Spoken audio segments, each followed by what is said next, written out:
Jesus loved Martha and her sister, and their brother Lazarus too. He heard the news that Lazarus was ill, but then he stayed in the place where he was for 2 more days. After that, Jesus said to his disciples, "We should return to Judea." The disciples said, "Teacher, only a short time ago the Jews there tried to kill you with stones. You should not return there." So then, Jesus told them clearly, "Lazarus is dead, but I am happy that I was not there with him. I am happy about that because it will help you. Now you will believe in me. We must go to him now." Thomas, who was called Didymus, said to the other disciples, "We should go with our teacher so that we can die with him." This comes from John chapter 11 verses 5 to 8 and verses 14 to 16. "Whoever wants to keep his own life safe will lose it, but whoever gives his life to serve me will have true life." That is from Luke chapter 17 verse 33. Beloved, it was the plan and will of God that Lazarus got resurrected to life to God's own glory. This glory unto God wasn't going to come risk-free. Lazarus's resurrection was also to be a testimony that Jesus Christ is indeed whom he claimed to be, that is, sent from God and the Son of God. Unfortunately, it's in the same town of Judea where the family of Lazarus lived. They had tried to kill Jesus with stones earlier.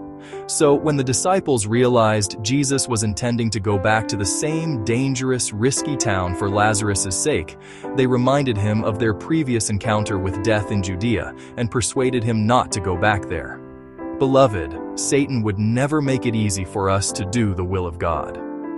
The fear of another encounter with death could have hindered the miraculous story of Lazarus from being a reality had it been Jesus listened to his disciples or had the urge to save his own life. Where the disciples envisaged death, Jesus saw the will of God being done and the glory and praise of the Father set in motion.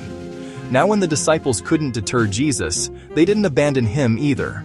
Instead, they chose to go die with him since it was inevitable, but little did they know there was a great testimony ahead of them. Child of God, let's emulate our living example Jesus, who refused to be intimated and regarded the projected risk of death inconsequential to do his Father's will. We must find out the Father's will at every point in time and seek to walk in obedience to it.